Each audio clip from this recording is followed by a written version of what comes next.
গভীর রাতে হাসপাতালে স্বাস্থ্য পরীক্ষা করিয়ে আবার বাসায় ফিরেছেন বিএনপির চেয়ারপারসন খালেদা জিয়া। বুধবার দিবাগত রাত 2:52 তিনি গুলশানের বাসায় পৌঁছান। এর আগে রাত 1:15টার পর গুলশানের বাসভবন ফিরোজা থেকে এভারকেয়ার হাসপাতালে যান খালেদা জিয়া। তার ব্যক্তিগত চিকিৎসক অধ্যাপক AZM জাহিদ হোসেন জানান, মেডিকেল বোর্ডের চিকিৎসকদের পরামর্শ অনুযায়ী কিছু পরীক্ষা নিরীক্ষা করানোর জন্য বিএনপি চেয়ারপারসনকে হাসপাতালে নেওয়া হয়েছিল। এভারকেয়ার বিশেষজ্ঞ চিকিৎসক অধ্যাপক শাহাবুদ্দিন তালুকদারের নেতৃত্বে একটি মেডিকেল বোর্ডের অধীনে চিকিৎসাধীন আছেন খালেদা জিয়া। এই বছরের 8 জানুয়ারি উন্নত চিকিৎসার জন্য লন্ডনে নেওয়া হয় বিএনপি চেয়ারপারসনকে। লন্ডন ক্লিনিকে টানা 17 দিন চিকিৎসাধীন থাকার পর 25 জানুয়ারি ছেলে তারেক রহমানের বাসায় ফেরেন তিনি।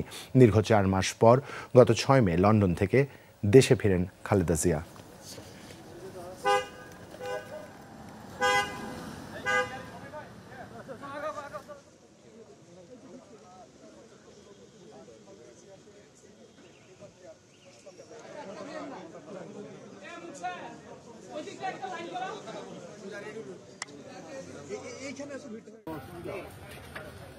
গাড়ি ধরে না, কেউ গাড়ি ধরে না, প্লিজ একটু গাড়ি ধরে না, দাঁড়ান।